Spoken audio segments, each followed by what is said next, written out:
नहमदुहु व नुसल्ली व नुसल्लिम अला रसूलिहिल करीम अम्मा बाद फ़अऊज़ु बिल्लाहि मिनश शैतानिर रजीम बिस्मिल्लाहिर रहमानिर रहीम। डियर स्टूडेंट्स, अस्सलामु अलैकुम व रहमतुल्लाहि ताला व बरकातुहू। आज हम सोर्सेज ऑफ ऑर्गेनिक कंपाउंड्स के बारे में पढ़ेंगे कि ऑर्गेनिक कंपाउंड्स को हम कौन सी सोर्सेज के ज़रिए हासिल कर सकते हैं। तो चलिए स्टार्ट करते हैं। Sources of organic compound basically हम फॉसिल फ्यूल्स लेते हैं। फॉसिल फ्यूल्स जो है, these are the fuels or energy sources that are formed from dead organism after passing millions of years। जब हमारे लिविंग थिंग्स की बॉडीज ज़मीन के अंदर दस जाए और उस पर बहुत सारा टाइम गुजर जाए तो उससे फॉसिल फ्यूल्स बनते हैं और ये फॉसिल फ्यूल फिर हम सोर्सेज ऑफ ऑर्गेनिक कंपाउंड के तौर पर यूज़ करते हैं। तीन किस्म के फॉसिल फ्यूल्स को हम बतौर सोर्सेज ऑफ ऑर्गेनिक कंपाउंड पढ़ेंगे। एक है कोल, दूसरा है पेट्रोलियम और तीसरा है नेचुरल गैस। ये तीन किस्म के फॉसिल फ्यूल्स को बतौर सोर्सेज ऑफ ऑर्गेनिक कंपाउंड इस्तेमाल किया जाता है। इनको शॉर्टकट तरीके से याद करने का तरीका है NCP, नेचुरल गैस, कोल और पेट्रोलियम। तो अलग अलग इनको हम डिस्कस करेंगे कि किस तरह हम इससे ऑर्गेनिक कंपाउंड्स हासिल करते हैं। तो सबसे पहले कोल के बारे में पढ़ते हैं कि कोल क्या है। तो सबसे पहले what is coal? Coal is a blackish solid और dark brown solid rock that contain mostly carbon and some other elements like hydrogen, oxygen and in some cases nitrogen and also sulfur may also be present। तो कोल जो है ये जिस तरह हमने organic compound की composition पढ़ी थी पिछले लेक्चर में, चोन्स PXM, तो इनमें भी मेनली जो है कार्बन, हाइड्रोजन, ऑक्सीजन, नाइट्रोजन और सल्फर ये एलिमेंट मौजूद होते हैं कोयले के अंदर। यानी कोल बेसिकली प्लांट्स ओरिजिन से है। फॉर्मेशन ऑफ कोल, कोयला बनता कैसे है? तो जब लकड़ी पे तकरीबन 500 मिलियन ईयर्स गुजर जाते हैं, तकरीबन 50 करोड़ साल, और इसके अंदर बायोकेमिकल रिएक्शंस हो जाते हैं। बायोकेमिकल रिएक्शंस को मतलब होता है बैक्टीरियल एक्शन होता है प्लस इनमें केमिकल रिएक्शंस होते हैं। तो इससे फिर कोयला बन जाता है। कोयला बनने के लिए क्या चाहिए? 500 मिलियन एयर तकरीबन और बैक्टीरियल और केमिकल रिएक्शंस। इसके बाद जो है वुड कोयले में कन्वर्ट होता है। क्लासिफिकेशन और टाइप्स और रैंक्स ऑफ कोल। कोयले के टाइप्स या इसके रैंक्स जो मुख्तलिफ है वो पढ़ने जा रहे हैं। तो कोल की जो टाइप्स है इनकी क्लासिफिकेशन हम तीन वजूहात की बुनियाद पर करते हैं कि इनमें इन चीज़ों का डिफरेंस होता है। एक परसेंटेज ऑफ कार्बन यानी कार्बन कंटेंट, दूसरा मॉइस्चर कंटेंट कि इनमें मॉइस्चर जो है डिफरेंट होता है, और तीसरा वोलेटाइल मैटर। इन टाइप्स के अंदर वोलेटाइल मैटर की परसेंटेज जो है वो डिफरेंट होती है। तो सबसे पहले जब वुड पे बायोकेमिकल रिएक्शंस और तकरीबन 500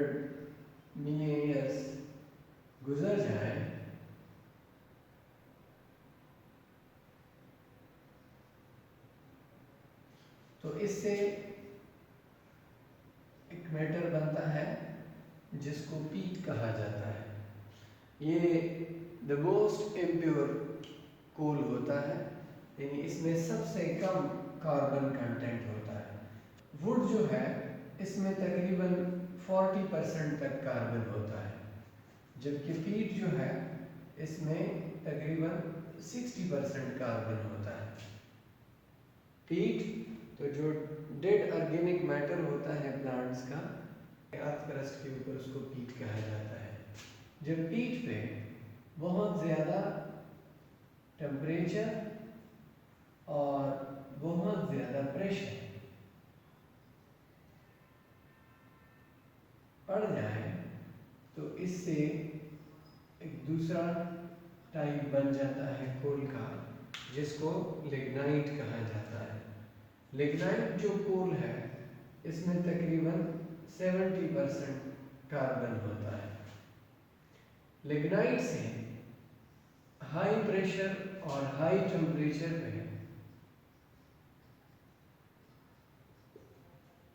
नेक्स्ट टाइप ऑफ कोल, जिसे हम सब बिट्यूमिनस या बिट्यूमिनस कहते हैं, इन दोनों में तकरीबन 80% तक कार्बन होता है।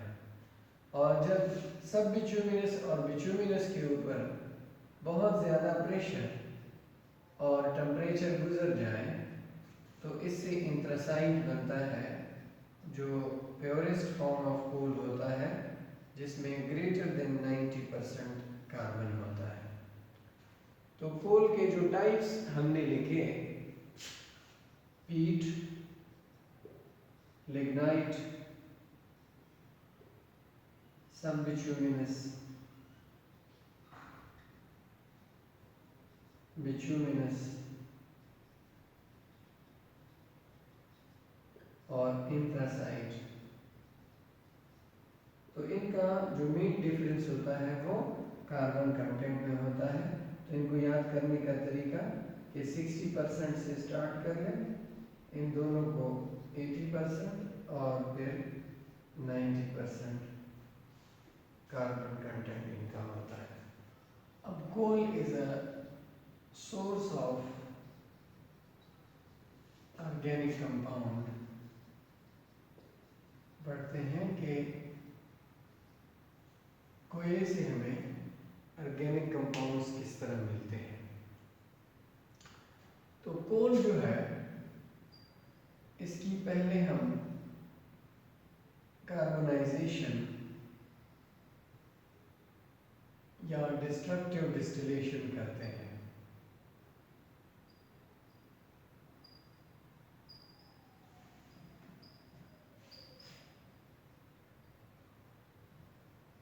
और इसके डिस्ट्रक्टिव डिस्टिलेशन से हमें 4 कंपोनेंट्स मिल जाते हैं, जिसमें कोक, कोलतार,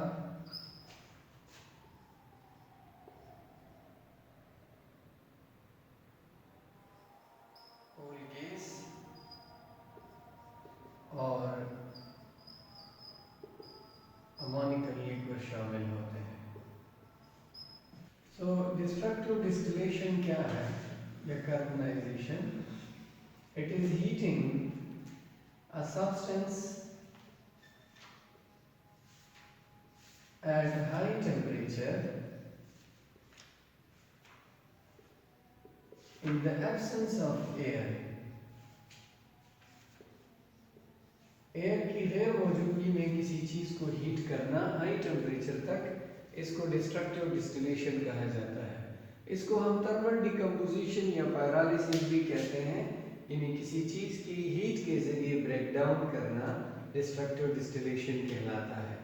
तो कोल के ये 4 कंपोनेंट हमें डिस्ट्रक्टिव डिस्टिलेशन से मिल जाते हैं।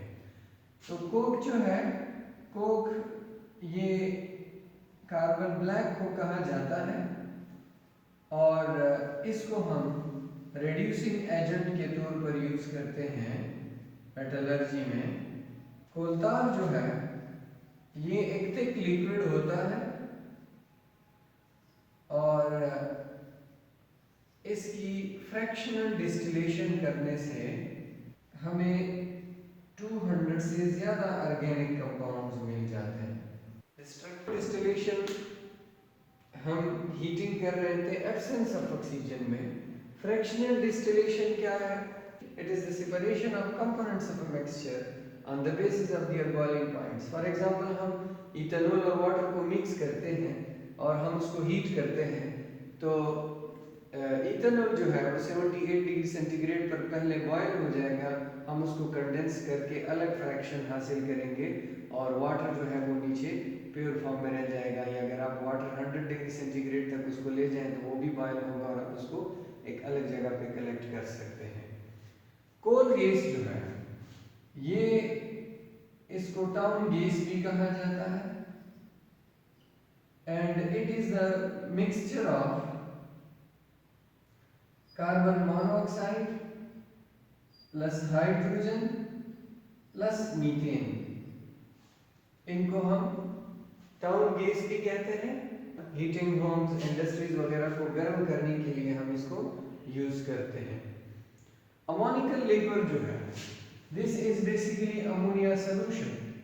Ammonia gas dissolved in water और इसको हम फर्टिलाइजर की प्रिपरेशन वाली इंडस्ट्री में इस्तेमाल करते हैं। फर्टिलाइजर इंडस्ट्री में कौन से फर्टिलाइजर? जो नाइट्रोजन के फर्टिलाइजर होते हैं, वो फर्टिलाइजर जिसके कंपोजिशन में नाइट्रोजन होता है, उसके बनाने में अमोनिया सॉल्यूशन यूज होता है। तो डिस्ट्रक्टिव डिस्टिलेशन ऑफ कोल हमें ऑर्गेनिक और इनऑर्गेनिक कंपाउंड का एक मिक्सचर देता है जो हम अलग अलग हासिल करते हैं। फिर कोलतार जो इसमें फ्रैक्शन है, इसकी फ्रैक्शनल डिस्टिलेशन से हमें तकरीबन 200 से ज़्यादा ऑर्गेनिक कंपाउंड मिलते हैं। फ्रैक्शनल डिस्टिलेशन के बारे में डिटेल डिस्कशन हम पेट्रोलियम के अंदर पढ़ेंगे और यहाँ पे सिर्फ इसको इतना समझ लें कि फ्रैक्शनल डिस्टिलेशन क्या चीज़ है। दूसरा सोर्स है ऑर्गेनिक कंपाउंड का नेचुरल गैस। नेचुरल गैस, जिसको पाकिस्तान में सुई गैस कहते हैं क्योंकि पहली मर्तबा सिब्बी के मुकाम पर निकला था, इसको अक्सर मीथेन कहा जाता है, लेकिन ये प्योर मीथेन नहीं होता। What is natural gas? It is a mixture of low boiling hydrocarbons. क्या मतलब कि low molecular weight hydrocarbons natural gas को बनाते हैं। इसमें मीथेन, इथेन, प्रोपेन, ब्यूटेन और कुछ कार्बन डाइऑक्साइड और हीलियम गैस भी इनके अंदर कुछ मिकदार में मौजूद होते हैं। इसको मीथेन इसलिए कहा जाता है कि इसमें तकरीबन 85% मीथेन होता है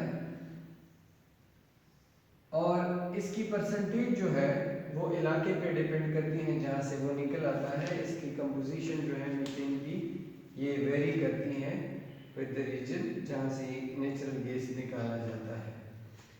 नेचुरल गैस को हम डिफरेंट फॉर्म्स में यूज करते हैं। फॉर एग्जांपल CNG, जिसको हम कंप्रेस्ड नेचुरल गैस कहते हैं, कंप्रेस्ड नेचुरल गैस। इसी तरह LNG, लिक्विफाइड नेचुरल गैस,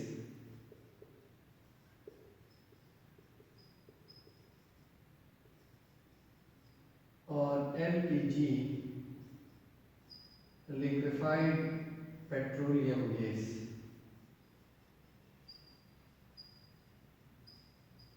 ये जो सिगरेट लाइटर वगैरह में डालते हैं अक्सर ये ब्यूटेन गैस होता है। तो इसके डिफरेंट फॉर्म्स हम घरों में या गाड़ियों में इस्तेमाल करते हैं नेचुरल गैस के।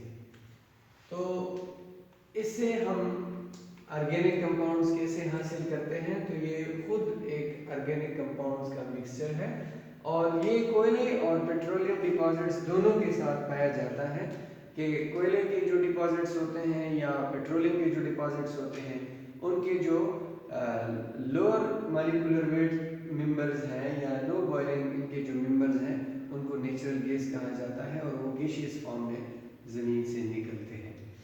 ठीक है, ये छोटा सा एक लेक्चर था सोर्सेज ऑफ ऑर्गेनिक कंपाउंड, जिसमें हमने कोयले और नेचुरल गैस के बारे में पढ़ा। नेक्स्ट वीडियो में इंशाल्लाह पेट्रोलियम के बारे में पढ़ेंगे कि उससे हम मुख्तलिफ ऑर्गेनिक कंपाउंड्स किस तरह हासिल करते हैं। नेक्स्ट वीडियो के लिए इजाज़त। अस्सलामु अलैकुम व रहमतुल्लाहि तआला व बरकातहू।